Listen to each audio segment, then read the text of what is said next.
Mbak Ria, terima kasih telah bersedia hadir di Sudut Pandang.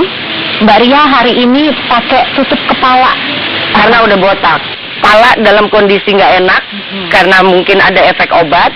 Jadi agak misalnya sempat pusing atau apa itu kalau dikekep nggak enak. Ya dikekep aja gitu nggak enak. Jadi ini sangat tidak nyaman sebenarnya. Sebenarnya ada rasa panas begitu. Iya. Nah ini sudah kemo yang keberapa kali? Kemo ketiga.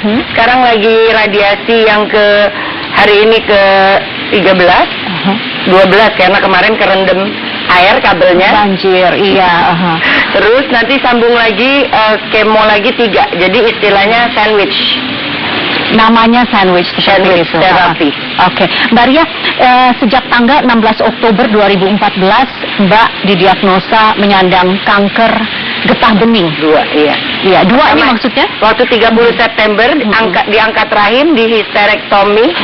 HT istilahnya itu adalah endometrium. Tapi ternyata sudah metastase ke getah bening. Jadi kalau aku selalu menyebutnya ini adalah 2 kanker. Waktu awal mengetahui kondisi Mbak Ria, apa waktu itu reaksinya? Dalam kenyataan bahwa sel kanker itu bisa aktif dan metastase menjalar begitu cepat, udah nggak ada waktu untuk kaget. Tapi bagaimana sebetulnya, dan ini pelajaran juga kenapa saya nafsu banget kalau bagian sharing, bagian berbagi, karena ternyata kalau keluarga atau orang terdekat ada yang menjadi pasien kanker,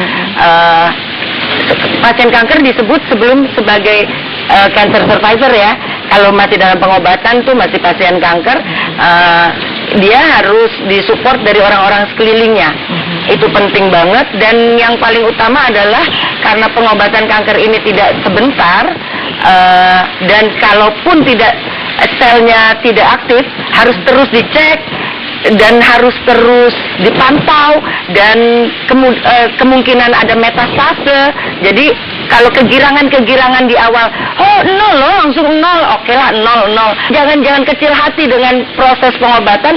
Itu yang diutamakan oleh pendamping adalah ngomongin planning keuangan untuk pengobatan. Tidak ada waktu untuk kaget karena memang sudah paham benar tentang penyakit kanker begitu, atau apa? Atau memang karakter Mbak Ria yang memang selama ini kalau menghadapi hidup ya dari tahun 2009 ya? Saya pernah menjadi pembohong. Saya denial terhadap kondisi kesehatan saya dari tahun 2009.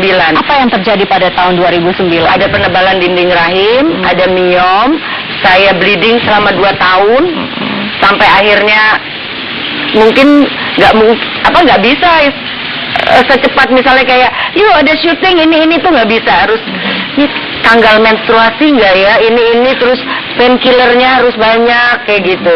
Nah, denialnya akhirnya saya ke alternatif. Yang saya pikir dikepret daun kelor udah bakal sembuh. Anda sempat dikepret daun kelor? Kuntilanak kali gue. Ya makanya semua pengobatan gitu, simboliknya semua pengobatan sampai ke Malaysia, sampai ke Singapura, ke Malaysia untuk berobat alternatif. Dalam arti mungkin ini darah, pijet darah, atau apa yang konsumsi herbal yang katanya gitu, misalnya bisa memperbaiki atau menghilangkan penyakit gitu. Awal dari pengobatan harus ikhlas dulu.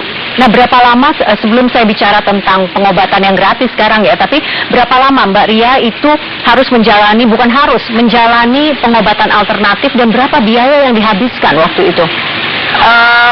Jadi waktu awalnya masih yang memakai media kekuatan orang, kecuali kalau meditasi.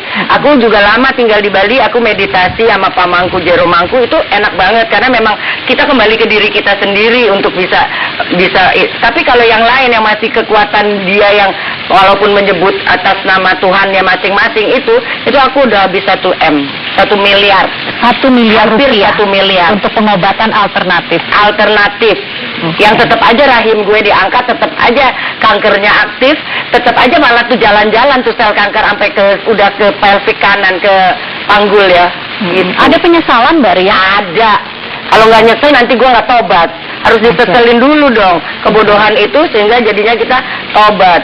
Tiap kanker punya karakter berbeda-beda, seperti Maha Pencipta menciptakan semua makhluk hidup, nggak ada yang sama walaupun kembar identik apa tapi tetap berbeda. Di situ kan makanya Allah Maha Besar, Tuhan Pencipta Maha segalanya. Nah, gitu. Mbak Ria sekarang tekun menjalani pengobatan medis dengan murni gratis. medis.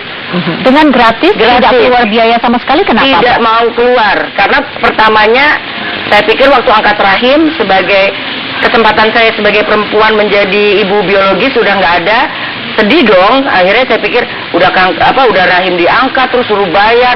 Ya ampun, gak enak banget hidup Eke sebagai pewong gitu kan. Bagaimana ini nasibku sebagai perempuan? Ya? Aku translate langsung. Iya.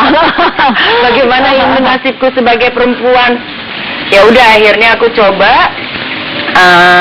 Aku lihat Bapak Jokowi dulu mempunyai program yang angkat miom operasi miom gratis di Solo. Jadi aku yakin suatu saat kelak kalau beliau memimpin negara ini pasti kesehatan masyarakat dan rakyatnya akan terjamin. Jadi aku tunggu dengan keadaan bleeding menang langsung BPJS pasti langsung BPJS tanggal operasi angkat tuh rahim udah gratis. Jadi malah pikirannya bukan mikirin bagaimana nasibku kanker rahimku diangkat, enggak. Aku mikirin bagaimana aku proses kesembuhanku, memohon kepada Tuhan memperpanjang waktuku dengan tidak keluar biaya banyak. Oke. Mbak Ria, apa benar sudah membeli kain kafan untuk Mbak Ria dan maksudnya Ikhlas, tidak itu benar? sebagai ikhlas, iya sebagai